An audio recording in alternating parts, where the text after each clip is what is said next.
Komisi Lansia akan dilaksanakan pada Jumat 24 Maret 2023 pukul 10.00 WIB di gereja. Berikut ini adalah progres Pastori 1 per tanggal 16 Maret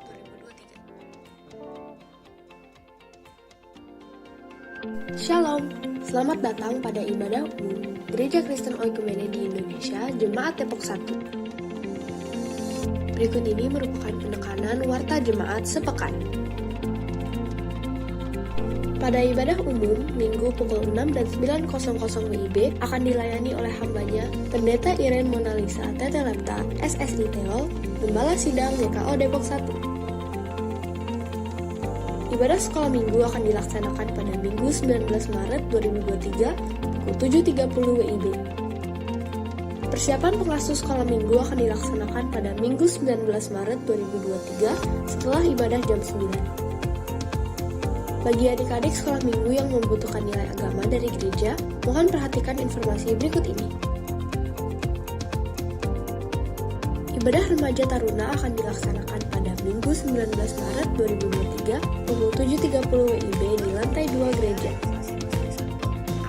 Persiapan ibadah remaja taruna akan dilaksanakan pada Jumat 24 Maret 2023 pukul 20.00 WIB di GKO Depok 1. Persiapan peneguhan CD akan dilaksanakan pada Minggu 19 Maret 2023 pukul 11.00 WIB di gereja. Chit Chat in Christ akan dilaksanakan pada Minggu 19 Maret 2023 pukul 16.00 WIB di gereja. Ibadah PGIS Pemuda akan dilaksanakan pada Sabtu 25 Maret 2023 pukul 19.00 WIB di gereja HKBP 5. Latihan paduan suara Komisi PW akan dilaksanakan pada Minggu 19 Maret 2023 pukul 11.00 WIB. Sharing Alkitab Komisi PW akan dilaksanakan pada Kamis 23 Maret 2023 pukul 17.00 WIB di gereja. Senam pagi akan dilaksanakan pada Sabtu 25 Maret 2023 pukul 7 pagi bersama dengan Ibu Evalina Delora. Latihan paduan suara Komisi Pelpri akan dilaksanakan pada Selasa 21 Maret 2023 pukul 19.00 WIB. Ibadah Komisi Lansia PGIS akan dilaksanakan pada Rabu 22 Maret 2023 pukul 11.00 WIB di Gereja GKPS Depok. Ibadah Komisi Lansia akan dilaksanakan pada Jumat 24 Maret 2023 pukul 10.00 WIB di gereja. Berikut ini adalah progres Pastori 1 per tanggal 16 Maret 2023.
Guna mendukung biaya renovasi Pastori 1, akan diadakan persembahan amplop merah setiap minggu kedua dan keempat.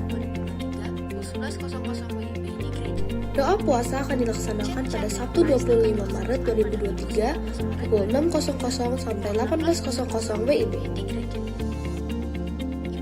Pengambilan natura akan dilaksanakan setiap minggu ketiga setelah ibadah pukul 9. Ibadah rumah tangga akan dilaksanakan pada Rabu 22 Maret 2023 pukul 19.00 WIB di gereja. Selamat bergabung bagi Saudara Roy Pandaputra. Tuhan Yesus memberkati. Majelis dan jemaat mengucapkan selamat ulang tahun bagi jemaat yang ulang tahun pada 19 sampai 25 Maret 2023. Tuhan Yesus memberkati. Persembahan dan persepuluhan pada ibadah hari ini dapat diberikan melalui kotak persembahan di gereja atau transfer QR Code GKO Jemaat Depok atau transfer rekening operasional gereja melalui Bank BNI. Dapatkan informasi secara lengkap melalui Warta Jemaat Digital yang dibagikan melalui WhatsApp. Selamat beribadah, Tuhan Yesus memberkati.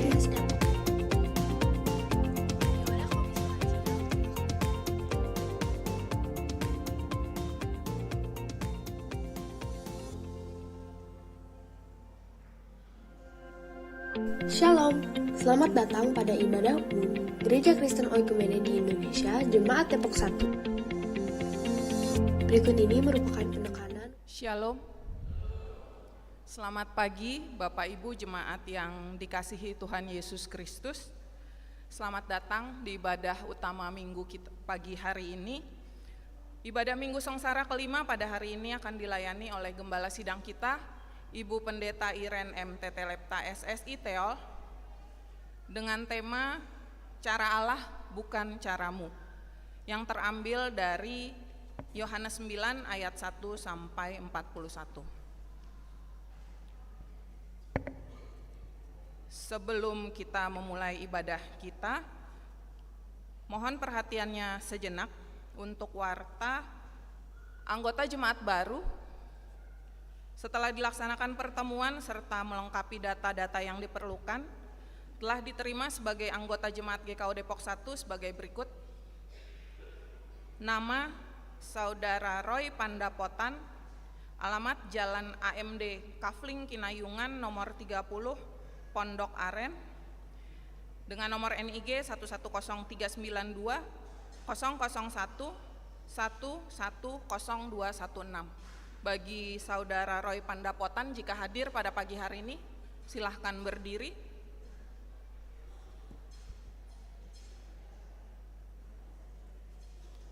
Tidak ada? Baik, yang berikutnya adalah yang pertama nama Bapak Nelson Holong Parapat, suami. Yang kedua Ibu Yunita Angelin Sumarandak, istri, dengan alamat Jalan Buncis nomor 202 Beji, dengan NIG 281164 001 110217. Bagi Bapak dan Ibu, jika hadir silakan berdiri untuk memperkenalkan diri kepada jemaat. Tidak ada? Baik, Bapak Ibu jemaat,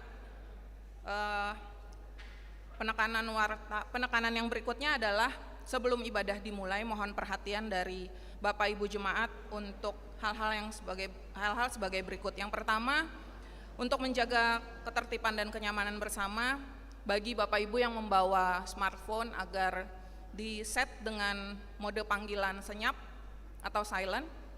Yang kedua, bagi yang membawa anak agar menjaga supaya anak-anaknya bisa tetap tenang selama ibadah berlangsung. Yang ketiga, tetap mengikuti prokes meskipun pandemi telah berlalu. Dan bagi Bapak Ibu yang akan ke toilet, dapat menggunakan pintu kecil yang ada di sebelah kiri dari ruang ibadah. Sebelah kiri Bapak Ibu maksud saya. Demikian disampaikan untuk kelancaran ibadah kita pada pagi hari ini. Baik, kita akan masuk dalam ibadah kita. Marilah kita mempersiapkan hati dan pikiran kita bagi Allah untuk memasuki hadirat-Nya yang kudus.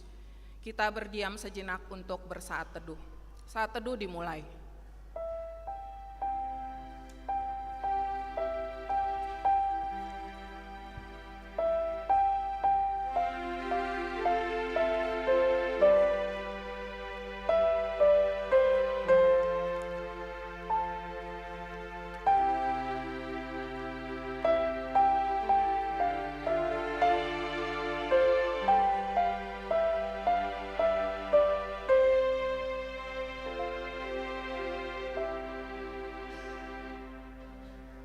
Panggilan beribadah. Hari ini kita memasuki Minggu Sengsara kelima yang disebut Minggu Laetare, yang berarti Minggu Sukacita. Minggu Laetare adalah simbol perjuangan kita di dunia untuk mencapai sukacita yang abadi, yang kita peroleh melalui kematian dan kebangkitan Tuhan Yesus. Di tengah derita salib dan pahitnya cawan, Ada harapan yang membawa sukacita bahwa penderitaan Kristus akan membawa kita kepada kemenangan. Tatkala lilin dinyalakan pada minggu sengsara kelima ini, marilah kita bersyukur sebab kita telah dipanggil untuk menderita bersama Yesus, maka kita pun akan bersukacita karena kemenangannya.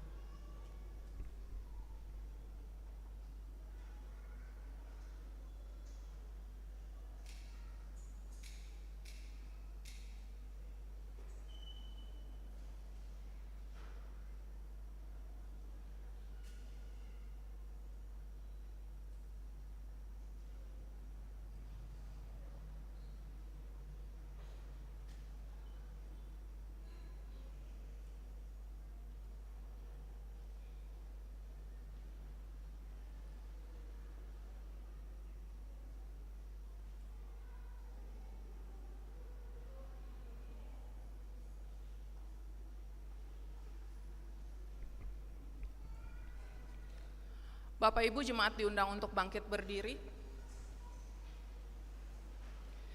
Marilah kita menyambut kehadiran Allah dengan hati dan iman yang berserah kepadanya. Kita memuji Tuhan dari Kidung Keesan 34, bait pertama sampai ketiga, kita masuk ke rumahnya.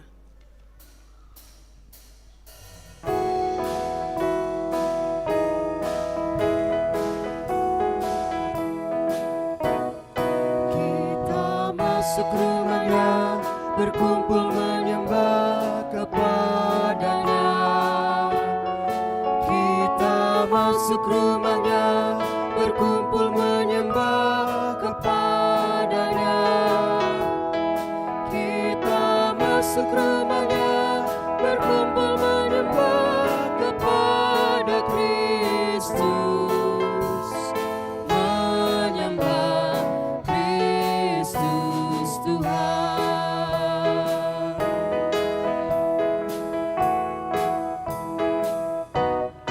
Lupakanlah dirimu, arahkan hatimu kepadanya. Lupakanlah dirimu, arahkan hatimu kepadanya. Lupakanlah dirimu, arahkan hatimu kepada Kristus. Menyembah Kristus Tuhan.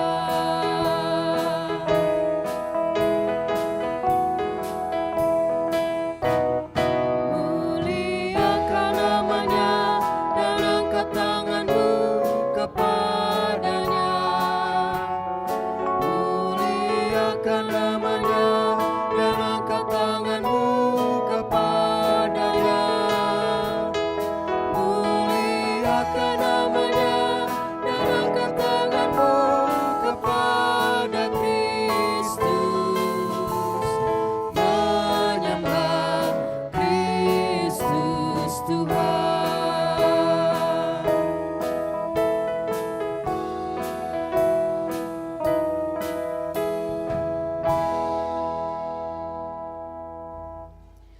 Jemaat yang dikasihi oleh Tuhan, ibadah Minggu Sengsara kelima ini berlangsung di dalam nama Bapa Pencipta alam semesta, di dalam nama Tuhan Yesus Kristus Penebus, dan dalam nama Roh Kudus Penolong. Allah Tritunggal yang penuh kasih menjadi dasar seluruh persekutuan kita kepadanya. Amin. Amin. Jemaat Tuhan, saya persilakan duduk. Nats pembimbing yang menghantar kita memasuki Minggu Sengsara kelima ini terambil dari Efesus 5 ayat 2. Dan hiduplah di dalam kasih sebagaimana Kristus Yesus juga telah mengasihi kamu dan telah menyerahkan dirinya untuk kita sebagai persembahan dan korban yang harum bagi Allah. Syukur kami akan kehadirat-Mu yang Maha Kudus, ya Kristus Tuhan kami. Kita menyanyi dari nyanyian NKB 167 bait pertama sampai yang ketiga, Tuhan Yesus Sahabatku.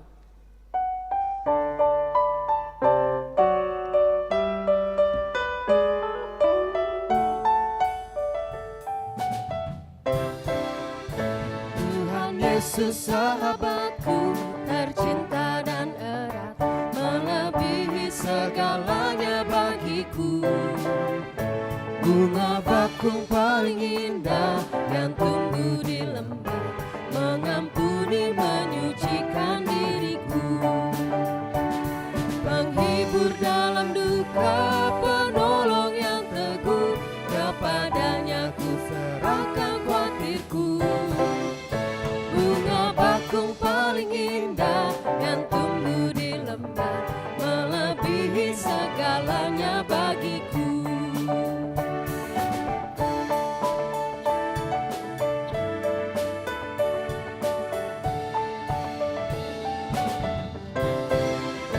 Di setiap pencobaan dan duka batinku, Ia benteng dan perisaiku tetap.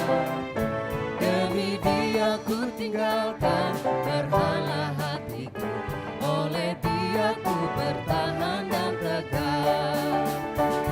Digoda oleh iblis ku takkan menyerah, Yesus jamin kemenangan imanku. Bunga bakung paling indah yang tumbuh di lembah, melebihi segalanya bagiku.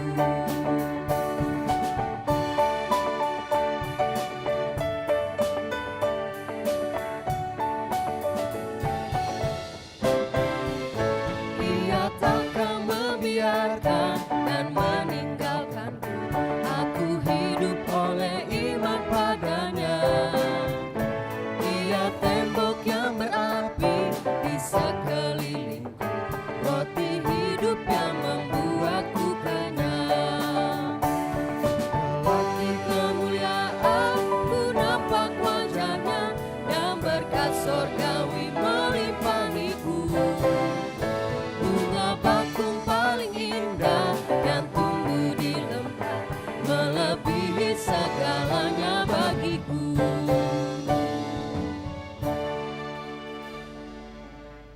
Sidang jemaat kekasih Tuhan, marilah kita mengakui dosa dan kesalahan kita secara pribadi kepada Tuhan.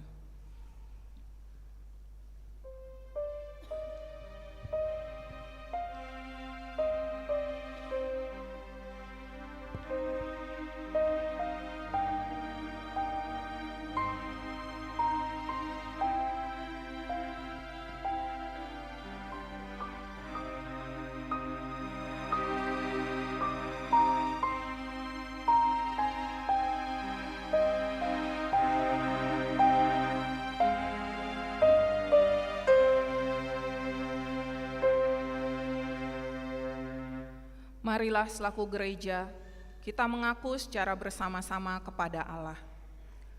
Ya Allah Tritunggal Tuhan kami menyadari atas setiap salah dan dosa yang kami lakukan di hadapan-Mu. Pikiran, perkataan, dan perbuatan kami selalu bertolak belakang dengan kebenaran firman-Mu. Ampunilah kami percaya bahwa Engkaulah Allah yang senantiasa mengampuni kami, sehingga kami boleh menjadi pribadi yang baru di hadapan-Mu. Dalam Kristus Tuhan kami berdoa. Amin. Kembali kita menyanyi dari nyanyian Pujilah Aku Tuhan.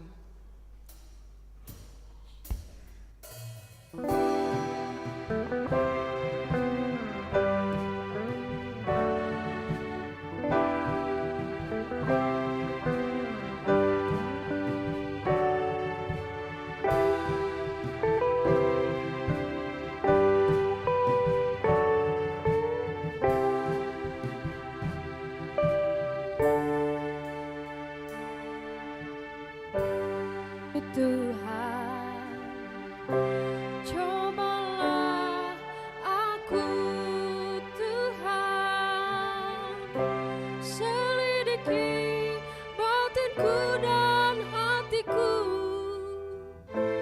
mataku tertuju padamu. Aku cinta padamu Tuhan, aku rindu hadirat-Mu Tuhan, aku ingin selalu dekat padamu, menikmati kehadiran-Mu.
jiwaku dan hatiku,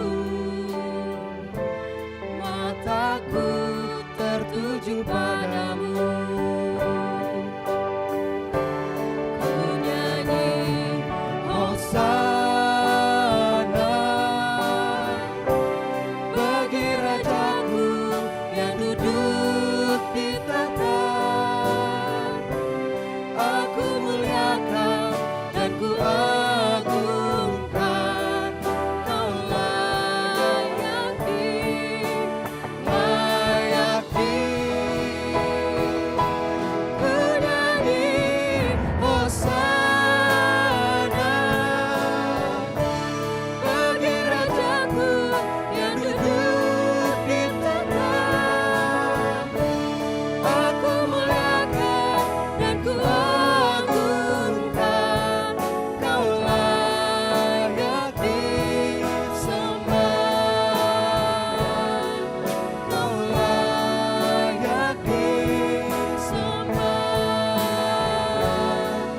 Kau layaki sembah.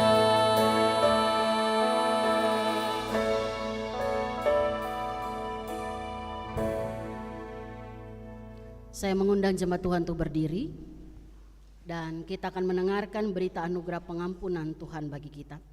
Saudara jemaat, Allah yang kita puja dan puji adalah Allah yang selalu menerima kita dengan tangan terbuka untuk memberikan pengampunannya bagi setiap kita. Untuk itu terimalah berita pengampunan dari Allah seperti yang tertulis dalam Efesus 1 ayat 7, demikian sabdanya. Sebab di dalam Dia dan oleh darahnya kita beroleh penebusan, yaitu pengampunan dosa menurut kekayaan kasih karunia-Nya. Amin. Jemaat Tuhan, saya persilakan duduk kembali. Jemaat yang dikasihi Kristus, kita telah diampuni Tuhan, maka kita wajib hidup dalam kebenaran firman-Nya yang selalu diperintahkannya bagi kita.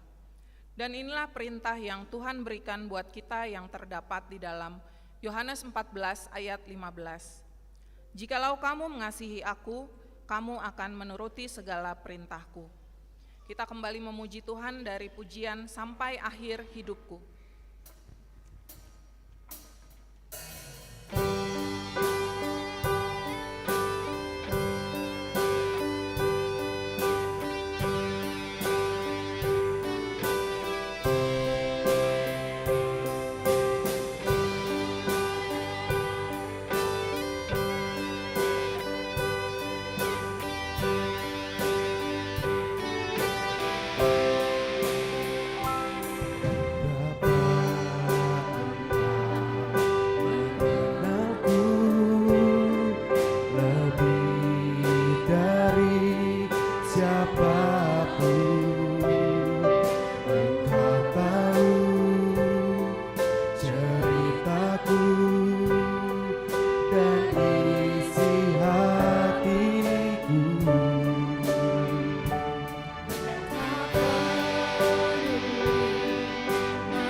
mustahil bagimu. Kuasamu kuatkanku, dasarku berharap.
Bapak Ibu jemaat diundang untuk bangkit berdiri.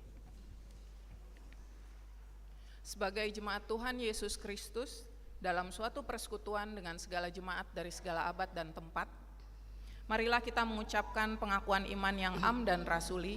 Bersama-sama kita katakan, aku percaya kepada Allah, Bapa yang Maha Kuasa, Khalik langit dan bumi, dan kepada Yesus Kristus, Anaknya yang tunggal Tuhan kita, yang dikandung daripada Roh Kudus, lahir dari anak darah Maria, yang menderita di bawah pemerintahan Pontius Pilatus, disalibkan, mati dan dikuburkan, turun ke dalam kerajaan maut. Pada hari yang ketiga, bangkit pula dari antara orang mati, naik ke surga, duduk di sebelah kanan Allah, Bapa yang Maha Kuasa, dan akan datang dari sana untuk menghakimi orang yang hidup dan yang mati. Aku percaya kepada Roh Kudus, gereja yang kudus dan am, persekutuan orang kudus, pengampunan dosa, kebangkitan daging, dan hidup yang kekal. Amin. Jemaat dipersilakan duduk kembali. Marilah kita mengucap syukur kepada Tuhan dengan cara memberikan persembahan kita yang akan dipergunakan untuk penyelenggaraan pekerjaan Tuhan di dunia ini, sambil mengingat kata Alkitab di dalam Mazmur 116 ayat 17. Aku akan mempersembahkan korban syukur kepadamu dan akan menyerukan nama Tuhan. Sambil kantong persembahan diedarkan, kita menyanyi dari nyanyian Kidung Keesan 466, bait pertama sampai yang ketiga, Syukur padamu ya Allah.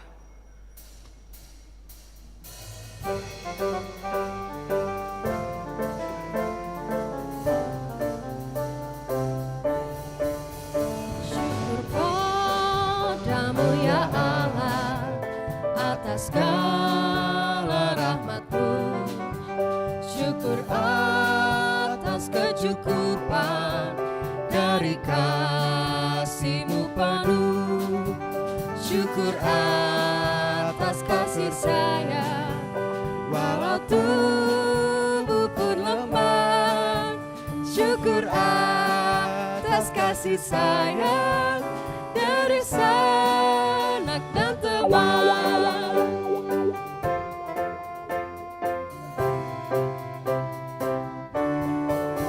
Syukur atas bunga mawar harum indah tak terperi. Syukur atas awan hitam dan mentari berseri. Syukur atas suka duka yang Kau beri tiap saat, dan firman mula pelita agar kami tak sesat.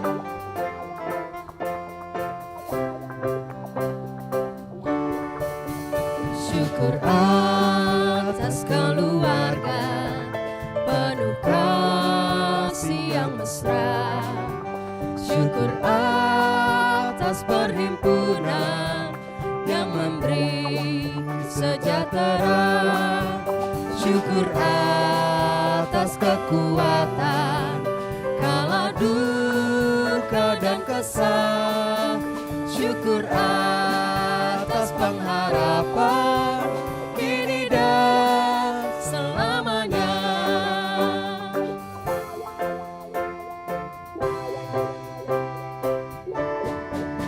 Syukur padamu ya Allah atas segala rahmat-Mu.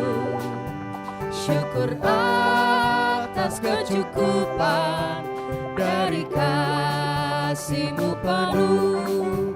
Syukur atas pekerjaan walau tubuh pun lembah.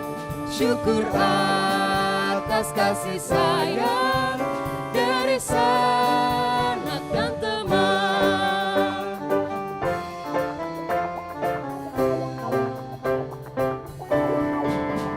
Syukur atas bunga mawar harum indah tak terperi.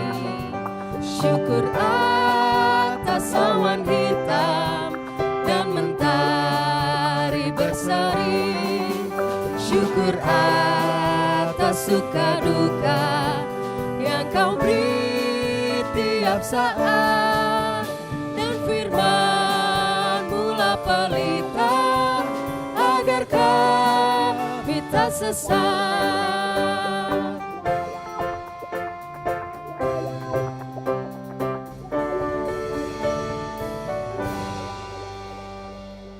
Mari kita berdoa untuk mendoakan persembahan kita. Bapa di sorga, kami bersyukur karena Engkau telah melibatkan kami dalam pekerjaan-Mu melalui persembahan yang telah kami persembahkan, yang berasal dari berkat-Mu juga. Ajar kami menggunakan dengan baik yang masih ada pada kami. Kiranya persembahan kami akan membawa hormat dan kemuliaan bagi-Mu. Dalam nama Tuhan Yesus kami berdoa. Amin.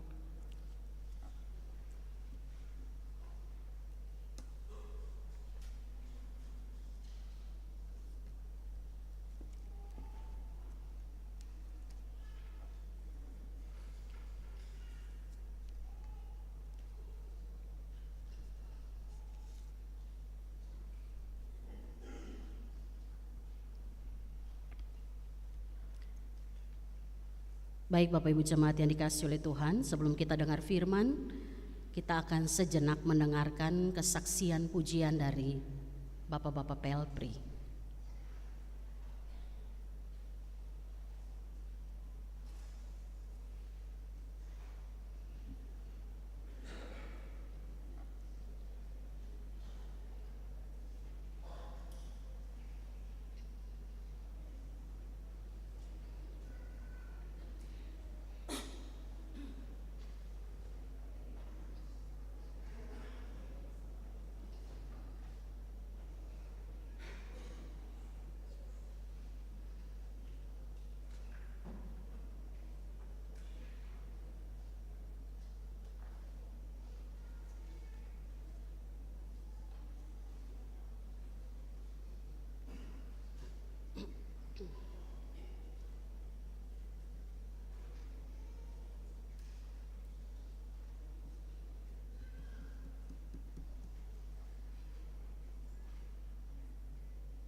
Terima kasih Bapak-Bapak Pelpri untuk pujian yang indah. Tuhan Yesus memberkati.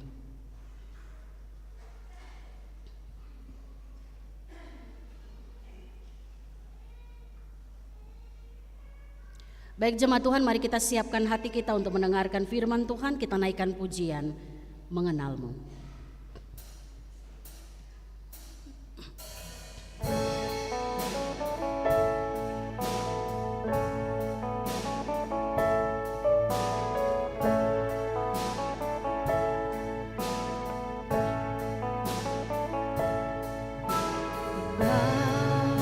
Ku buka mataku dan lihat wajahmu, ku terkagum bila ku lihat hidupku dan karya tanganmu, ku tersanjung karena semua yang baik dalam hidupku itulah karyamu. Kau beri kesempatan yang baru dan ku ingin mengenalmu Tuhan lebih dalam dari supaya ku kenal. Tiada kasih yang melebihimu, ku ada untuk menjadi penyembahmu.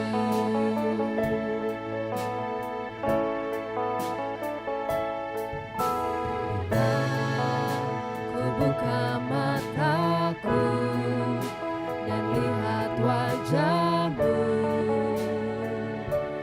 ku terkagum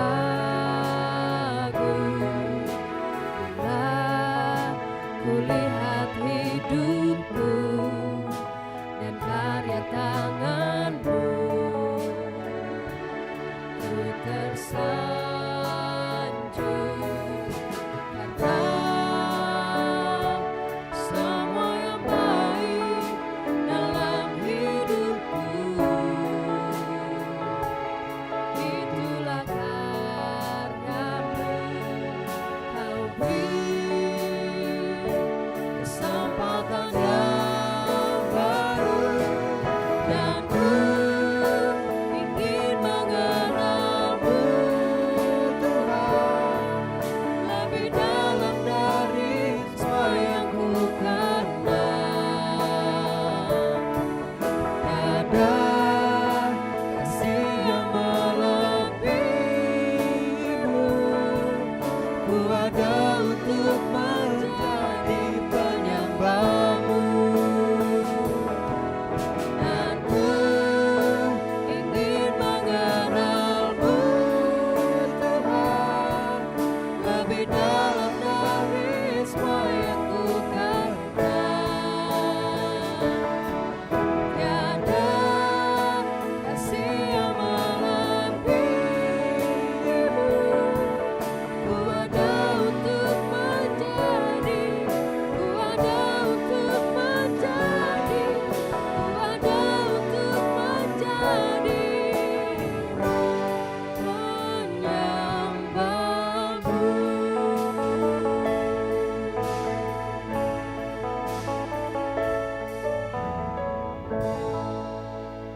Mari kita berdoa. Bapa, kami akan membaca dan merenungkan firman-Mu. Kami percaya firman adalah perkataan Tuhan yang akan menuntun kami untuk bagaimana kami tetap hidup benar di hadapan Tuhan dan menjadi berkat bagi sesama. Maka hari ini Bapa, biarlah Roh Kudus menolong kami. Kami bisa mendengar dengan baik, memahami dengan pasti dan benar.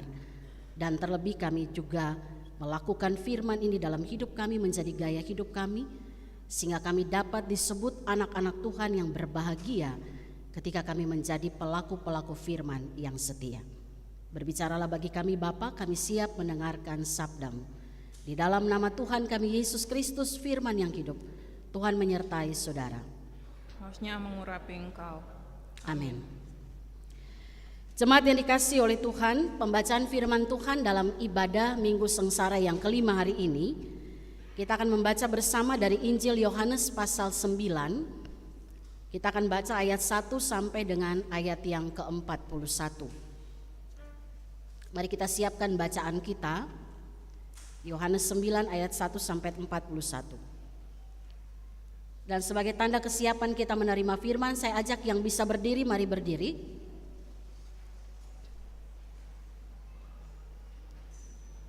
Pelayan liturgi akan membacakan bagian firman Tuhan ini. Yohanes 9 ayat 1 sampai dengan 41 di bawah judul perikop orang yang buta sejak lahir. Demikian firman Tuhan. Waktu Yesus sedang lewat, ia melihat seorang yang buta sejak lahirnya. Murid-muridnya bertanya kepadanya, "Rabi, siapakah yang berbuat dosa? Orang ini sendiri atau orang tuanya sehingga ia dilahirkan buta?" Jawab Yesus, "Bukan dia dan bukan juga orang tuanya. Tetapi karena pekerjaan-pekerjaan Allah harus dinyatakan di dalam dia. Kita harus mengerjakan pekerjaan Dia yang mengutus aku selama masih siang. Akan datang malam di mana tidak ada seorang pun yang dapat bekerja. Selama aku di dalam dunia, akulah terang dunia." Setelah ia mengatakan semuanya itu, ia meludah ke tanah dan mengaduk ludahnya itu dengan tanah, lalu mengoleskannya pada mata orang buta tadi dan berkata kepadanya, "Pergilah, basuhlah dirimu dalam kolam Siloam." Siloam artinya yang diutus. Maka pergilah orang itu, ia membasuh dirinya lalu kembali dengan matanya sudah melek. Tetapi tetangga-tetangganya dan mereka yang dahulu mengenalnya sebagai pengemis berkata, "Bukankah dia ini yang selalu mengemis?" Ada yang berkata, "Benar, dialah ini." Ada pula yang berkata, "Bukan, tetapi ia serupa dengan dia." Orang itu sendiri berkata, "Benar, akulah itu." Kata mereka kepadanya, "Bagaimana matamu menjadi melek?" Jawabnya, "Orang yang disebut Yesus itu mengaduk tanah, mengoleskannya pada mataku dan berkata kepadaku, 'Pergilah ke Siloam dan basuhlah dirimu.' Lalu aku pergi dan setelah aku membasuh diriku, aku dapat melihat." Lalu mereka berkata kepadanya, "Di manakah dia?" Jawabnya, "Aku tidak tahu."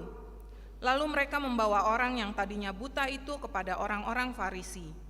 Adapun hari waktu Yesus mengaduk tanah dan memelekkan mata orang itu adalah hari Sabat. Karena itu orang-orang Farisi pun bertanya kepadanya, "Bagaimana matanya menjadi melek?"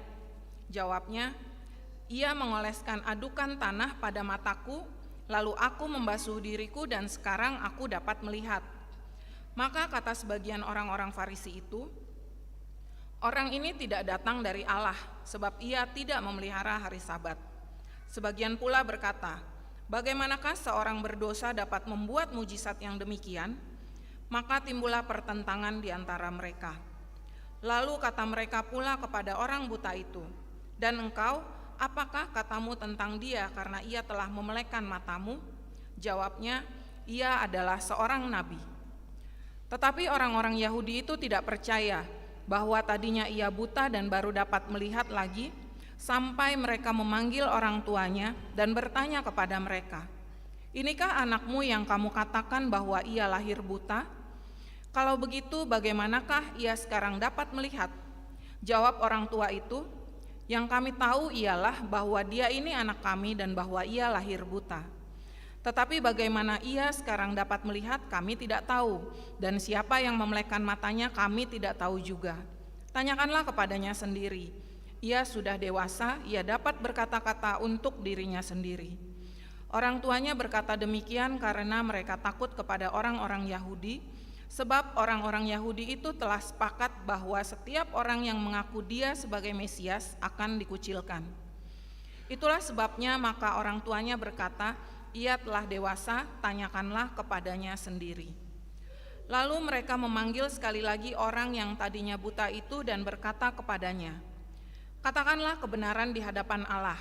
Kami tahu bahwa orang itu orang berdosa." Jawabnya, "Apakah orang itu orang berdosa? Aku tidak tahu. Tetapi satu hal aku tahu, yaitu bahwa aku tadinya buta dan sekarang dapat melihat."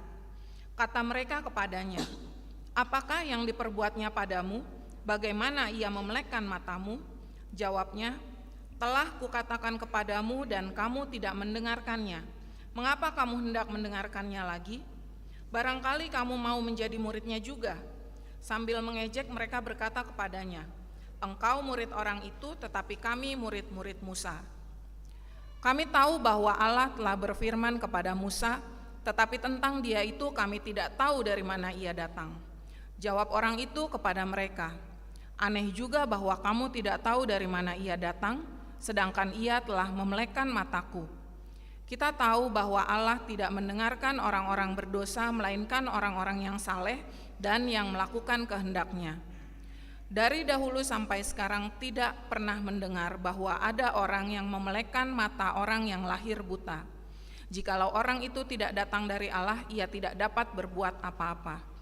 Jawab mereka, engkau ini lahir sama sekali dalam dosa dan engkau hendak mengajar kami? Lalu mereka mengusir dia keluar. Yesus mendengar bahwa ia telah diusir keluar oleh mereka. Kemudian ia bertemu dengan dia dan berkata, percayakah engkau kepada Anak Manusia?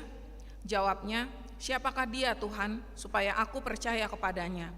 Kata Yesus kepadanya, engkau bukan saja melihat dia, tetapi dia yang sedang berkata-kata dengan engkau, dialah itu. Katanya, aku percaya Tuhan, lalu ia sujud menyembahnya. Kata Yesus, aku datang ke dalam dunia untuk menghakimi, supaya barang siapa yang tidak melihat dapat melihat, dan supaya barang siapa yang dapat melihat menjadi buta. Kata-kata itu didengar oleh beberapa orang Farisi yang berada di situ dan mereka berkata kepadanya, apakah itu berarti bahwa kami juga buta? Jawab Yesus kepada mereka, sekiranya kamu buta, kamu tidak berdosa, tetapi karena kamu berkata kami melihat, maka tetaplah dosamu. Demikianlah firman Tuhan, terpujilah Tuhan Yesus Kristus.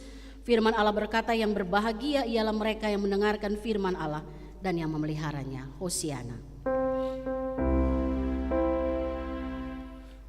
Hosiana, Hosiana, Hosiana.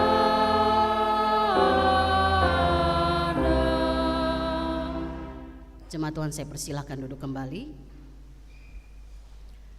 Selamat pagi Bapak Ibu jemaat. Apa kabar? Luar biasa. Imannya juga luar biasa ya. Puji Tuhan. Tema kita hari ini dalam Minggu Sengsara kelima, kita bicara tentang cara Tuhan atau cara Allah, bukan caramu atau bukan cara kita. Ada satu pendeta senior dari Dallas, dia menulis beberapa buku tentang tokoh-tokoh yang ada dalam Alkitab. Namanya pendeta ini Charles Swindoll. Ya, nanti ada kalau Bapak Ibu pergi ke toko buku Kristen itu, nama dia cukup banyak mencetak buku-buku tentang tokoh-tokoh yang pernah hidup. Dia membuat semacam biografi. Yusuf, ada Musa, kemudian orang-orang yang mungkin tidak terlalu terkenal dalam Alkitab. Nah, saya kutip satu pertanyaan Charles Swindoll, dia bilang begini. Hidup ini terdiri dari 10% apa yang terjadi pada kita. Tapi 90%-nya itu respon kita atas apa yang terjadi dalam hidup kita. Artinya dia mau katakan begini, hampir sebagian besar hidup kita manusia itu diisi dengan bagaimana kita berespon terhadap setiap persoalan yang terjadi dalam kehidupan kita. 10% ini sesuatu yang tidak bisa kita kendalikan. Saya kasih contoh sederhana untuk kita mengerti begini. Kita mau datang gereja, tiba-tiba hujan. Itu di luar kendali kita, betul Bapak Ibu ya? Tiba-tiba hujan, itu 10%-nya. 90%-nya adalah bagaimana kita meresponi situasi itu. Mungkin ada yang bilang, aduh hujan, bagaimana caranya supaya saya sampai gereja? Puji Tuhan hari ini gak hujan ya. Bagaimana caranya saya sampai di gereja dan saya bisa beribadah? Mulai memikirkan dan mulai ambil jalan keluar. Atau ada sebagian lain yang berespon begini, oh ya puji Tuhan adalah hujan-hujan begini enak tarik selimut, kira-kira begitu ya. Tapi saya yakin di jemaat ini gak ada yang ambil keputusan kedua itu. Amin. Amin. Nah ya amin. Ya, tarik selimut aja lah, tidur mumpung. Tuhan juga tahu kok Susah cari Grab zaman ini lagi hujan-hujan begini. Lihat, hidup ini terdiri dari paling banyak tuh respon kita. Maka Bapak Ibu Saudara, respon kita terhadap sesuatu hal itu sangat menentukan siapa diri kita dan nilai apa yang kita pegang di dalam kehidupan kita.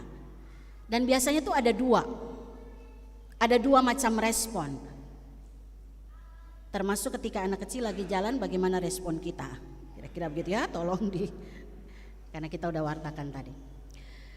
Saudara, ada dua macam respon. Yang pertama, meresponi dengan nilai ilahi atau dengan dasarnya kebenaran Allah. Nah, biasanya respon yang seperti ini itu mengarah kepada hal-hal yang mendatangkan kebaikan, mendatangkan kebenaran, keadilan, dan damai sejahtera. Tapi ada respon yang kedua, pakai nilai dunia, pakai cara dunia, pakai cara berpikir dunia. 90% kalau hidup kita pakai cara berpikir dunia, saya jamin ujungnya tuh cuman kehancuran. Ujungnya itu ketidakbenaran, ketidakadilan, hilangnya damai sejahtera dalam kehidupan kita.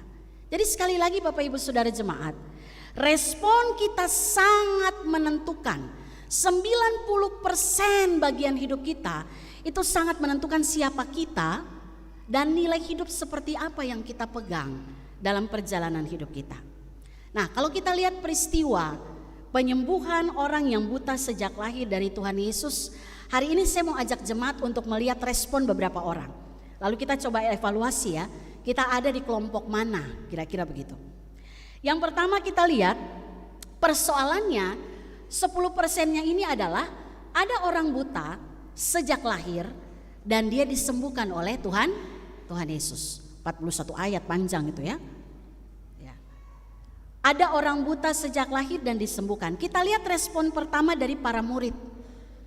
Bapak Ibu, waktu para murid melihat ada orang buta sejak lahir, respon mereka adalah mulai tanya ke Tuhan Yesus. Mereka bilang begini, Rabi atau guru ya. Rabi, siapakah yang berbuat dosa? Orang ini, orang tuanya, atau yang sehingga dia dilahirkan buta? Itu pertanyaan mereka, respon mereka. Waktu mereka berespon itu pasti sudah ada nilai yang mereka pegang. Betul Bapak Ibu ya? Waktu mereka bilang ini dosa siapa sih, kira-kira begitu. Pertanyaan itu datang dari nilai yang mereka pegang turun-temurun dalam tradisi orang Yahudi. Karena kita tahu 12 murid ini juga adalah orang-orang Yahudi. Di otaknya mereka tuh begini, kalau ada orang sakit, kalau ada orang yang cacat, baik yang cacat tengah jalan atau dari lahir, ini pasti karena ada dosa. Ini buah kejahatan dari orang tuanya. Makanya pertanyaan mereka jelas, dosa siapa nih? Orang ini kah? Orang tuanya sehingga lahirnya langsung buta. Itu pemahaman turun-temurun, melekat kuat dalam kehidupan orang Yahudi. Makanya lihat, mereka pun menganggap orang-orang yang cacat, orang-orang yang kena kusta itu masyarakat kelas 2. Kenapa? Ini orang-orang berdosa nih. Makanya terima hukuman dari Tuhan. Lalu lihat cara Yesus berespon. Yesus katakan begini, apa jawaban Tuhan?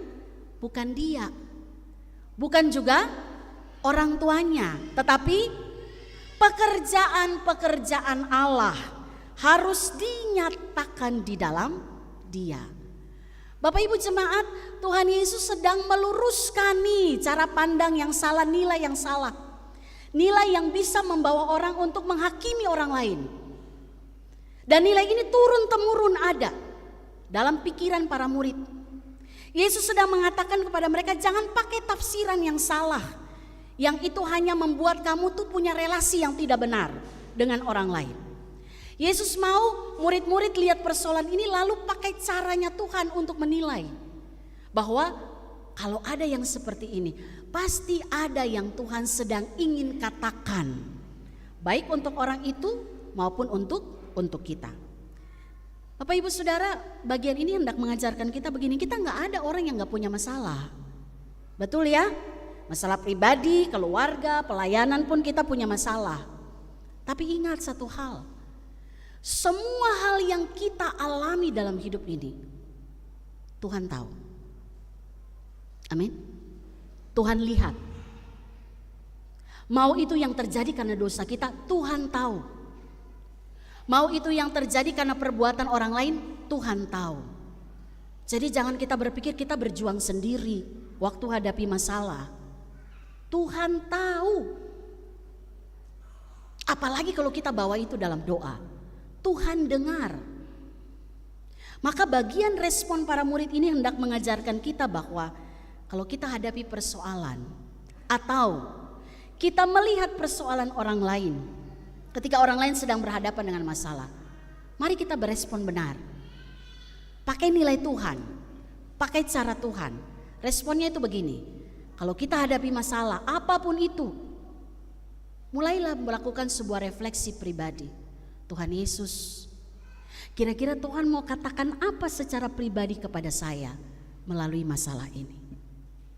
Perekonomian mulai menurun, Tuhan mau katakan apa ini? Gak usah salahkan orang lain. Ketika mulai ada gelombang dalam hidup rumah tangga, Tuhan mau bilang apa sama saya pribadi atas persoalan ini? Mari kita buat pertanyaan refleksi itu. Supaya apa? Kita berespon benar.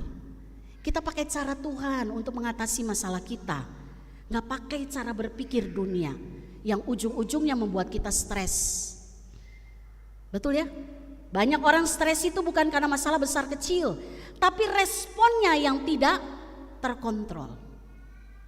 Atau kalau kita melihat masalah orang lain, kita juga punya mata Bapak Ibu. Kita juga berhadapan melihat orang lain punya masalah di sekitar kita. Mari jangan seperti para murid langsung hakimi itu gara-gara itu memang dosa itu orang. Ya, dia memang wajarlah dia dapat gitu biar kapok. Itu cara dunia, itu nilai dunia. Tapi waktu kita lihat persoalan orang lain mulai tanya, Tuhan, apa yang Tuhan mau katakan kepada saya melalui masalah yang saya lihat ini? Jangan-jangan Tuhan sedang pakai orang ini untuk berbicara secara langsung kepada saya. Apakah supaya saya dikuatkan, saya diingatkan, saya waspada? Itu cara Tuhan. Ingat, cara Tuhan selalu membawa kita mengalami damai sejahtera. Ada jalan keluar. Beberapa hari yang lalu, saya kasih kesaksian, saya ditelepon anak saya, Rensya, dia bilang begini, Ma, saya capek. Karena tiap kali kerja kelompok, aduh itu teman-teman sekelompok itu mereka kerja asal. Sementara ini kita harus kerjakan serius supaya dapat nilai. Dengar gitu kan kalau orang tua kita kesel Bapak Ibu ya, ini apa lagi ini. Saya cuma bilang Tuhan Yesus jaga hati saya, jaga mulut saya mau tolong anak ini. Lalu dia udah nangis, saya bilang begini, satu, belajar melihat setiap persoalan dalam proses Tuhan. Tuhan sedang ajarkan kamu untuk berdiri sebagai pemimpin. Pemimpin adalah orang yang siap ambil tanggung jawab, bukan lari dari tanggung jawab. Maka lihat ini sebagai proses Tuhan. Hari ini kamu nangis tapi besok kamu akan dapat nilai. Kenapa? Yang kayak begini gak dapat di dalam perkuliahan. Ini sekolah kehidupan. Belajar jadi pemimpin, ambil tanggung jawab. Itu sangat berguna untuk hidupmu. Bapak Ibu kalau kita salah berespon, dan saya lihat dia kerjakan itu.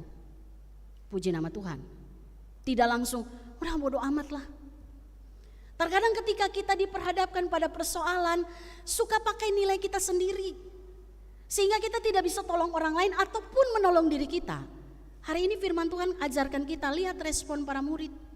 Karena cara berpikir mereka salah, mereka nilai orang itu dengan cara salah. Pakai cara Tuhan dalam kita menilai setiap peristiwa. Bapak Ibu Saudara, yang kedua kita lihat respon dari orang-orang Farisi. Waktu orang Farisi lihat ada orang yang buta dari lahir tapi sembuh, dia bisa melihat. Coba lihat respon orang Farisi, cari tahu. Ini bagaimana nih orang ini bisa sembuh? Ini kan jarang-jarang terjadi ya. Ini mujizat. Mereka berespon dengan cari tahu. Kenapa? Bagaimana kamu bisa melihat? Caranya seperti apa? Lalu orang buta ini mulai jelaskan. Dia bilang ada orang yang dia meludah ke tanah, dia aduk ludah dengan tanah membuat menjadi lumpur, lalu dioleskan di mataku. Ya. Dan disuruh aku pergi membasuh diri di kolam Siloam. Saudara lihat respon orang Farisi waktu tahu ada cerita ini. Mereka bilang begini, bagi mereka, mereka tahu Yesus. Dan mereka bilang, apa yang dilakukan oleh Yesus ini salah. Kenapa? Melanggar hari Sabat. Dan kita tahu orang Farisi untuk urusan hari Sabat itu ketatnya luar biasa. Sebelum 1 hari sebelum Sabat itu mereka sudah persiapkan makanan segala sesuatu. Supaya begitu hari Sabat masuk mereka gak lakukan apa-apa. Baik sih ya, tapi tidak selamanya itu benar. Lalu saudara perhatikan, ini semua datang dari cara berpikir manusia yang sempit. Meskipun itu orang rohani, sempit, dangkal. Maka yang terjadi, mereka katakan Yesus salah, ini orang gak datang dari Allah, dia melanggar hukum Taurat. Padahal yang dilakukan Yesus itu baik atau buruk? Baik, sembuhkan orang loh. Itu datang dari Allah. Tapi mereka bilang ini gak benar ini orang ini. Ini kenapa Tuhan Yesus tuh kritik orang Yahudi, orang Farisi itu luar biasa. Tuhan Yesus selalu bilang begini, ibadah ritualmu oke. Pelihara Taurat oke, luar biasa ritualmu, tapi aktualmu nol. Itu Yesus kritik orang Farisi itu keras sekali. Mereka kalau suruh urus Taurat itu mereka mati-matian mereka pertahankan itu. Tapi mengasihi orang kusta mereka nggak bisa lakukan itu. Ini apaan ini masyarakat kelas 2? Jangan kena kami nanti kami harus mentahirkan diri lagi di bait Allah. Najis orang-orang ini. Yesus kritik mereka. Ibadah aktual itu bagaimana kita membangun relasi dengan Tuhan. Bapak Ibu Saudara, apa yang Yesus lakukan ini menghadirkan tanda kerajaan Allah, orang dibebaskan. Kalau kita baca di Lukas 4 ayat 18-19 itu pekerjaan-pekerjaan Bapa salah satunya adalah kesembuhan jasmani. Yesus datang berikan tanda kerajaan Allah. Ini sejajar loh, memelihara Taurat. Yesus lakukan itu. Walaupun itu dilakukan pada hari Sabat, tapi ini ujungnya adalah kemuliaan Allah. Kebenaran ini terjadi, ini pun ujungnya demikian. Maka kalau ini harusnya berjalan bersama, gak bisa kita saling menghakimi. Oh ini langgar Taurat, ini gak benar. Dan Bapak Ibu tahu ini salah satu alasan orang-orang Farisi itu datang ke mahkamah agama untuk mengatakan Yesus tidak menguduskan hari Sabat. Itu salah satu alasan mereka menyalibkan dia, menghukum dia. Terkadang dalam hidup kita juga ya. Ingat Bapak Ibu Saudara, semua hal yang kita lakukan kalau ujungnya memuliakan Tuhan, itu cara Tuhan. Amin. Tapi kalau ujungnya kehancuran, ujungnya perpecahan, itu bukan cara Tuhan meskipun berbau rohani. Itu bukan cara Tuhan. Saya kasih contoh sederhana begini. Kita lakukan berbagai kegiatan ritual dalam gereja itu baik. Biasa kalau RMJT kita buat program-program dari setiap komisi, itu baik. Tapi yang harus terjadi adalah komisi A, komisi B dalam perjalanan bersama harus bersama. Ujungnya apa? Kemuliaan Tuhan. Kalau dalam perjalanan yang ini bilang kami begini, yang ini bilang kami begini, tapi gak bisa pernah ketemu. Maka ini perlu dipertanyakan, cara mana yang kita pakai ini? Jangan-jangan cara dunia, bukan cara Tuhan. Kalau cara Tuhan itu segitiga, begini. Yang sini ngelihat ke Tuhan, yang ini ngelihat ke Tuhan, pasti ketemu. Karena cara pandangnya, cara berpikirnya, cara yang dipakai adalah nilai ilahi. Amin. Gereja dalam rumah juga begitu. Biasanya kalau bina pranika itu, saya suka pakai pengandaian segitiga dalam relasi kita dengan Tuhan. Suami, istri, ada Tuhan. Ini trialog. 3 percakapan yang harus sering kali dan harus wajib terjadi. Laki-laki perempuan aja udah beda, betul bapak-bapak ibu-ibu ya yang sudah menikah. Ini aja udah beda, cara meresponi sesuatu aja beda. Ini kalau beras tinggal sedikit, ibu-ibu panik, bapak-bapak sudahlah, santai saja, gitu ya. Lah bagaimana 2 orang yang berbeda ini bisa dipersatukan? Harus mengarah kepada caranya Tuhan, lihat ke atas.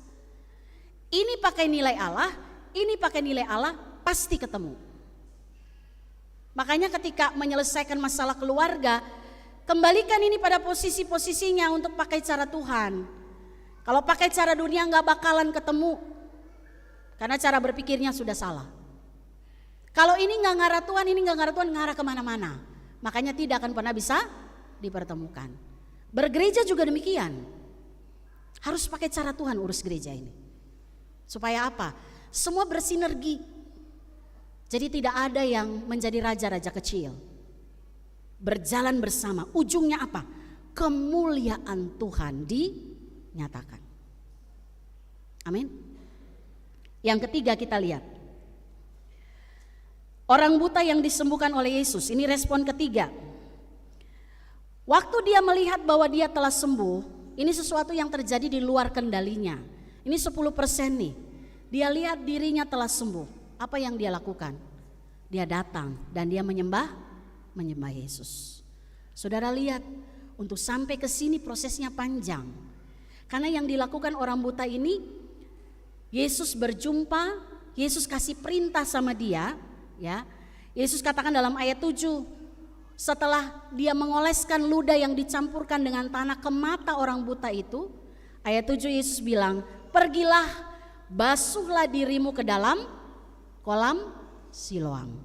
Saya mau tanya Bapak Ibu Saudara, waktu sudah dioleskan mata lalu disuruh pergi, dia udah sembuh belum? Dia sudah sembuh? Belum sembuh. Orang masih dioleskan adukan tanah dan ludah itu di matanya. Tapi lihat orang ini responnya itu loh. Karena apa? Cara berpikirnya ada pengharapan di dalam Tuhan. Makanya waktu dibilang pergi kamu, segera dia pergi. Membasuhkan diri di kolam Siloam dan dia kembali dengan sudah melihat. Apa yang kita belajar dari sini? Butuh satu Bapak Ibu untuk merespon, iman. Apa itu iman? Iman bicara tentang kepercayaan yang sepenuhnya kita letakkan kepada Allah. Bayangkan kalau 90% respon kita tidak didasarkan pada iman kepada Allah. Mau jadi apa kita? Pengharapan kita akan kabur. Ujung-ujungnya hanyalah kehancuran hidup kita meskipun kita adalah anak-anak Tuhan. Butuh iman untuk menyelesaikan 90% arah kehidupan kita ini.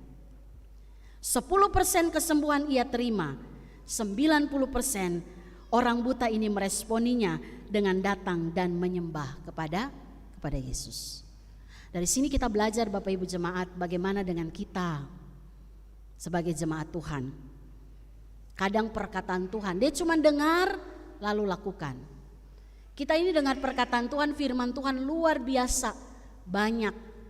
Perkataan-perkataan Tuhan, firman sangat jelas. Tapi kadang kita ragu untuk melakukannya. Kita ragu karena apa? Iman itu tidak dikuatkan, tidak kuat. Melalui apa? Relasi yang intim dengan Tuhan. Kadang orang takut hadapi sesuatu. Dia lupa ada firman yang katakan jangan kamu khawatir apa yang kamu makan, minum, pakai. Jadi kalau ada orang takut gak makan, ini gak punya iman. Kenapa? Firman katakan jangan kamu takut apa yang kamu makan, minum, pakai. Kita tuh kadang-kadang makan, minum, pakai, yang kita takut tuh lain-lainnya itu. Apalagi kalau gak sama orang lain, udah mulai mikir macam-macam. Butuh iman untuk kita berjalan. Dan orang yang berjalan dalam iman, saya yakini dia punya kepekaan rohani untuk menilai ini cara Tuhan atau ini cara dunia. Maka Bapak Ibu Saudara, orang yang buta tadi ayat 33 kita lihat ya. Ini cara berpikirnya yang bagi saya itu memalukan orang-orang Yahudi dan orang Farisi. Dia bilang begini, jikalau, sama-sama kita baca, jikalau orang itu tidak datang dari Allah, ia tidak dapat berbuat apa-apa. Ini kan pikiran yang luar biasa. Bahkan dia akui, percaya aku Tuhan. Bapak Ibu Saudara, pulang dari tempat ini, mari kita lihat gambaran kehidupan kita. Kalau orang buta tadi awalnya dia buta secara jasmani, tapi Tuhan tidak hanya menyembuhkan mata jasmaninya, Tuhan menyembuhkan mata rohaninya. Makanya dia lihat peristiwa yang terjadi dengan caranya Tuhan. Pulang dari tempat ini kita akan hadapi banyak persoalan. Banyak hal kita akan alami, baik dalam keluarga kita, baik dalam pelayanan maupun di dalam kehidupan pekerjaan dunia kerja kita. Maka hari ini firman Tuhan mengingatkan kita, apapun persoalan yang terjadi dalam hidup kita, ingat itu cuma 10%. 90%-nya adalah bagaimana respon kita atas apa yang kita alami. Maka tetaplah berespon benar. Tetaplah berjalan dalam iman kepada Kristus sehingga kita punya kepekaan rohani untuk bisa menilai, oh saya harus ambil cara seperti ini untuk selesaikan masalah ini. Kenapa? Karena ujung dari ini meskipun menyakitkan, ujungnya adalah Tuhan dimuliakan. Ada kebenaran di situ, ada keadilan di situ, ada damai sejahtera yang akan dialami. Dan kita juga punya kepekaan rohani. Oh jangan pakai cara ini. Kenapa? Kalau pakai cara ini ujungnya cuma kehancuran, perpecahan, segala hal yang datang dari pekerjaan iblis dalam hidup kita. Maka mari urus keluarga pakai cara apa? Cara Tuhan. Urus gereja pakai cara Tuhan. Jangan pakai cara kita. Kita minta Tuhan beri kepekaan rohani untuk kita urus segala sesuatu supaya 90% ini benar kita isi dengan memuliakan Tuhan. Amin, kita berdoa. Bapa di surga, kami belajar hari ini dari kisah orang yang buta sejak lahir dan disembuhkan oleh Kristus. Kami mau punya iman yang luar biasa. Kami mau belajar pakai cara Tuhan bukan cara kami, sehingga benar-benar kehidupan kami boleh menjadi terang yang berujung pada memuliakan nama Tuhan. Ampuni kami Bapa, kalau kami salah berespon, kami salah melihat segala sesuatu yang terjadi, kami pakai nilai dunia, gaya hidup dunia, cara dunia, dan itu mendatangkan kehancuran. Ampuni kami Tuhan. Meteraikan firman ini dalam hati kami ya Bapa, agar sebagian besar hidup kami isi dengan melakukan segala sesuatu dengan caranya Tuhan. Dalam nama Yesus kami berdoa. Amin. Mari kita responi firman Tuhan, kita naikkan pujian Tuhan punya cara.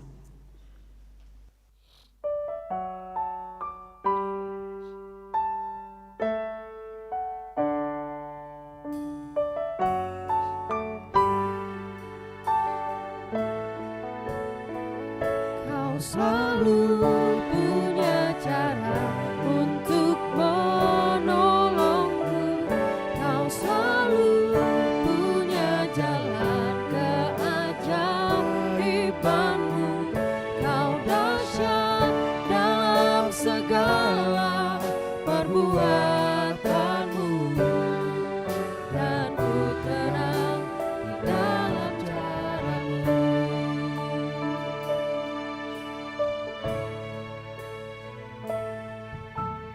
Takkan ku ragu Tuhan, janjimu yang menghidupkanku. Hanya padamu Tuhan ku berseru, dan mataku tertuju padamu. Kau selalu punya cara untuk menolongku. Kau selalu punya jalan keajaibanmu. Kau dahsyat dalam segala perbuatanmu, dan ku tenang di dalam caramu.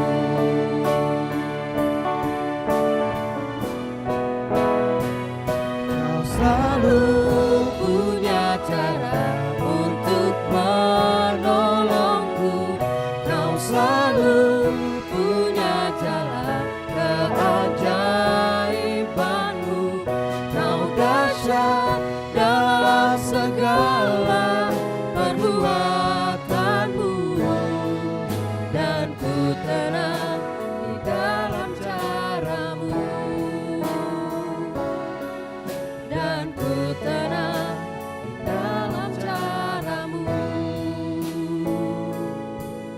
dan ku tenang di dalam caramu.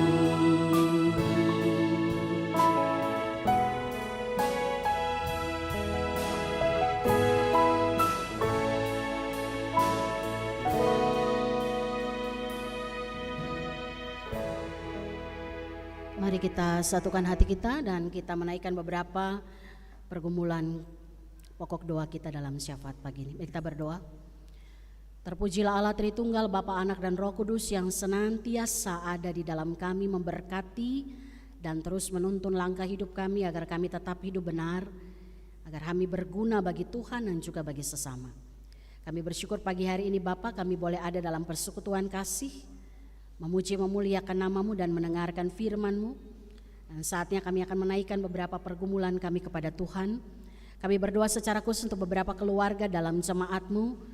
Dalam pergumulan mereka kami sebutkan keluarga Saudari Indah Yeida Malau, keluarga Ibu Timur Hutapea Pardede, keluarga Bapak Penatua Antonius Bintarto Eko Prasetyo, keluarga Bapak Penatua Hengki Rudolf Makatipu, keluarga Bapak Penatua Jonias Sorsiahaya, keluarga Bapak Yakonias Marwanaya, keluarga Bapak Robinson Tahalea, keluarga Ibu Maria Mutenah, keluarga Bapak Fedians Marwanaya, dan keluarga Bapak Tommy Franciscus Rumengan.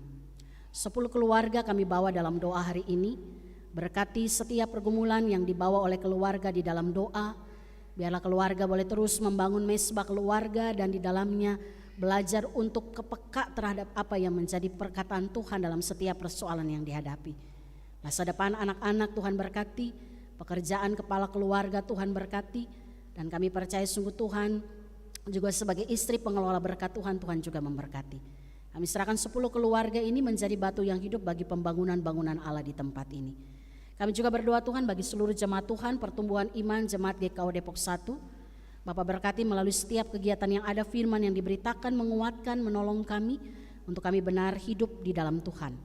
Bahkan berdoa untuk seluruh pelayan Tuhan, majelis, hamba Tuhan, para pekerja gereja beserta keluarga masing-masing. Tuhan memberkati, biarlah kami semua berkomitmen untuk menjadi pelaksana pertama firman Allah, sehingga impartasi kasih Allah terjadi bagi setiap umat Tuhan yang Tuhan percayakan untuk kami layani dalam gereja-Mu di tempat ini. Berdoa bagi anak-anak Tuhan yang sedang mencari pekerjaan, Tuhan memberkati, buka tingkap berkat bagi mereka. Anak-anak Tuhan yang sedang mencari pasangan hidup, beri hikmat bagi mereka untuk memilih dengan benar, sehingga masa depan mereka Tuhan siapkan yang terbaik. Berdoa bagi keluarga yang mendambakan keturunan, Tuhan berikan kekuatan iman untuk menanti waktu Tuhan. Berdoa bagi ibu-ibu yang sedang mengandung, Tuhan berkati janin dalam kandungan mereka, diberkati sampai saatnya lahir tanpa kurang satu apapun. Bahkan kami berdoa bagi para janda duda, Engkau menjadi pendamping bagi mereka. Orang tua kami lanjut usia, Tuhan berikan kekuatan ekstra bagi mereka untuk mengalami sukacita bersama keluarga, anak-anak cucu. Bahkan kami secara khusus berdoa bagi anak-anak kami yang telah meninggalkan Tuhan, meninggalkan iman percaya mereka karena berbagai faktor yang mereka lebih memilih untuk ada di situ. Kami berdoa ya Bapa, biarlah Roh Kudus bekerja dalam hati pikiran anak-anak-Mu. Engkau tahu Tuhan pergumulan keluarga untuk mereka. Maka kami bawa di dalam doa ini jamahan Tuhan terjadi. Yang satu ketika kami percaya mereka akan kembali berada dalam sebuah pengakuan iman yang sungguh bahwa Yesus Kristus satu-satunya jalan kebenaran dan hidup. Terima kasih Bapa. Kami juga berdoa bagi pelayanan peneguhan CD untuk 4 anak kami yang akan berlangsung dalam ibadah Minggu tanggal 2 April. Tuhan berkati, keempat anak akan menerima pengakuan percaya mereka di hadapan Tuhan. Begitu juga kami berdoa untuk persiapan umat Tuhan mengikuti perjamuan kudus Jumat Agung pada tanggal 7 April. Tuhan memberkati seluruh persiapan kami, hati pikiran kami, baik jemaat yang akan ambil bagian maupun kami para pelayan yang akan melayani. Biarlah hati kami tetap terarah kepada Tuhan sehingga pelayanan ini kudus di hadapan Engkau. Berdoa untuk kegiatan retreat keluarga tanggal 30 Juni sampai dengan tanggal 1 Juli. Tuhan berkati panitia dalam segala usaha untuk persiapan acara ini. Biarlah segala sesuatu dikerjakan dengan caranya Tuhan. Dan kami rindu kegiatan ini menjadi sebuah kegiatan gereja yang akan memulihkan kehidupan keluarga, bahkan relasi kami dalam keluarga dan juga dalam kami kehidupan bersama keluarga Allah, jemaat Tuhan di tempat ini. Kami berdoa juga untuk jemaat Tuhan yang sakit dan berada dalam proses pemulihan. Ibu Lemina Turnip Sihaloho, Ibu Yosina Mairuhu, Ibu Fransina Mairuhu, Ibu Novi Alex, Ibu Damaris Marpaung, Ibu Yuliana Mairuhu, Ibu Yohana Yuliati, Ibu Karsini Surojo, Ibu Tuti Pujiastirin, Bapak Sugito, Bapak Hari Laisina, Bapak Teddy Sianturi, Bapak Peter Limbong, Bapak Philip G.R. Regar, Bapak Sanjaya Sitepu, Bapak Maruli Simamora, dan Bapak Weni Harinusi. Tuhan berkati jemaat Tuhan, orang tua kami, saudara-saudara kami yang lemah tubuh. Biarlah lemah tubuh tidak melemahkan iman, karena percaya bahwa tabib yang agung adalah Yesus Kristus yang kami sembah. Obat penawar hanyalah alat, tapi kesembuhan itu datang daripada Tuhan. Dan itu terjadi dalam kehidupan saudara-saudara kami yang saat ini sedang sakit. Kami bersyukur bersama dengan jemaat Tuhan yang berulang tahun di minggu ini. Berdoa untuk Bapak Penatua Antonius Bintarto Eko Prasetyo, Marsen Liu, Ibu Kowita Purnamasari, Ibu Iren Yusinta, Ibu Aryati Marlina Zega, Bapak Martin Luther Gea, Saudari Anastasia Caroline Tiwo, dan Lovren Adirwan Tampani. Tuhan berkati jemaat Tuhan yang berulang tahun di minggu ini. Biarlah pertambahan setahun usia mendatangkan sukacita dan secara khusus mengingatkan mereka bahwa Tuhan masih berikan kesempatan bagi mereka untuk berguna bagi Tuhan dan juga bagi sesama. Kami tetap mendoakan pemerintah kami, Kota Depok, bahkan juga pemerintah pusat, bangsa dan negara ini Tuhan berkati. Semua kebijakan yang diambil biarlah untuk pemulihan bangsa dan negara ini, bukan untuk kepentingan pribadi golongan yang ada dalam bidang pemerintahan. Terima kasih Bapak. Kami juga berdoa ya Tuhan, hari ini kami doakan salah satu dari suku terabaikan di Indonesia, kami doakan suku Tamiang. Orang Tamiang tinggal di daerah-daerah di bagian provinsi Aceh. Dan Engkau tahu Tuhan, mereka adalah orang-orang yang masih jauh dari pemberitaan tentang anugerah Allah di dalam Yesus Kristus. Maka biarlah Allah mengutus lebih banyak pekerja untuk bekerja di antara suku Tamiang, secara khusus anak-anak Tuhan. Sehingga gaya kehidupan mereka, pemberitaan firman melalui khotbah, melalui video Yesus, bahkan juga siaran-siaran yang ada, radio, semuanya memberitakan tentang kebenaran di dalam Kristus dan sampai ke telinga suku Tamiang. Sehingga kami percaya segala kuasa kepercayaan okultisme akan dihancurkan dan Roh Kudus mempersiapkan orang Tamiang untuk mendengar, menerima Injil dengan keyakinan yang teguh di dalam Tuhan. Tetap kami bawa suku-suku terabaikan ini Tuhan hanya ke dalam tangan pengasihan Tuhan. Terima kasih Bapak, ini menjadi doa kami saat ini. Ampuni kami banyak meminta, kami kurang bersyukur. Ampuni kami kalau kami meresponi semua peristiwa yang terjadi dalam hidup ini. Kami pakai cara dunia, kami pakai pikiran kami, kemampuan, kepintaran kami. Dan kami tidak berhikmat untuk memakai cara Tuhan yang berujung bagi damai sejahtera, kebenaran dan keadilan. Tuhan ampunilah kami. Dan kami serahkan doa pergumulan ini hanya di dalam nama Tuhan kami Yesus Kristus Allah kami yang hidup, yang telah mengajarkan kami berdoa bersama demikian. Bapa kami yang di sorga, dikuduskanlah namamu, datanglah kerajaan-Mu, jadilah kehendak-Mu di bumi seperti di sorga. Berikanlah kami pada hari ini makanan kami yang secukupnya, dan ampunilah kami akan kesalahan kami, seperti kami juga mengampuni orang yang bersalah kepada kami. Dan janganlah membawa kami ke dalam pencobaan, tapi lepaskanlah kami daripada yang jahat. Karena Engkau lah yang empunya kerajaan dan kuasa dan kemuliaan sampai selama-lamanya. Amin. Jemaat Tuhan, mengakhiri ibadah Minggu Sengsara kelima ini, marilah kita mengingat selalu akan kasih dan pengorbanan Tuhan Yesus untuk setiap kita. Kita mengucap syukur dengan hidup semakin takut akan Tuhan dan sungguh-sungguh berjalan dalam kebenaran firman Tuhan.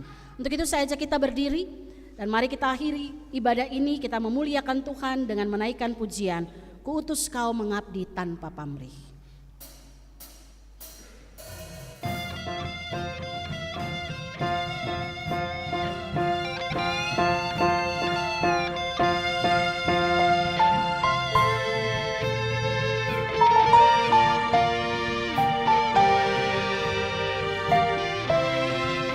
Kuutus Kau mengabdi tanpa pamrih, berkarya terus dengan hati teguh, meski dihina dan menanggung duka. Kuutus Kau mengabdi bagiku. Kuutus Kau membalut yang terluka, menolong jiwa syarat berkeluh, menanggung susah dan derita dunia. Kuutus Kau berkorban bagiku.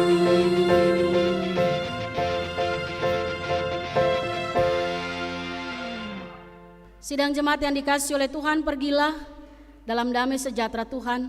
Percayalah kepada Tuhan dengan semakin mengasihi Tuhan dan sesama, maka terimalah berkat yang daripada Tuhan. Bapa yang penuh kasih, Tuhan Yesus Kristus yang mau berkorban untuk kita, serta Roh Kudus yang menjamin kehidupan saudara, akan senantiasa memberkati, melindungi, dan menyertai perjalanan kehidupan saudara, mulai dari saat ini, terus kekal sampai selama-lamanya.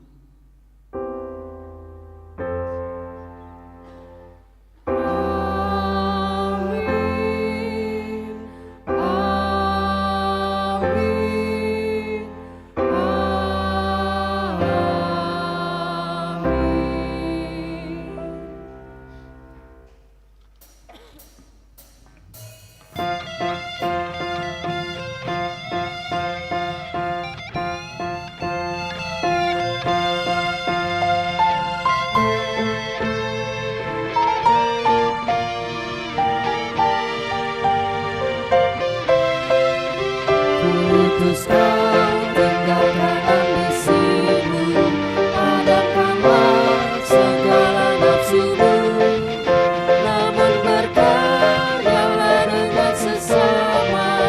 Putuskan bersatulah teguh. Putuskan mencari sesamamu yang hatinya tegak terbelenggu untuk menyelami karya di Kalvari. Putuskan mengiring langkahku.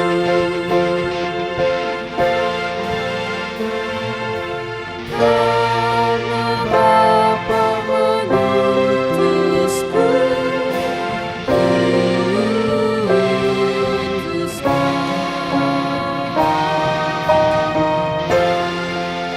Jemaat dipersilakan duduk untuk bersaat teduh. Ibadah selesai. Selamat hari Minggu. Tuhan Yesus memberkati.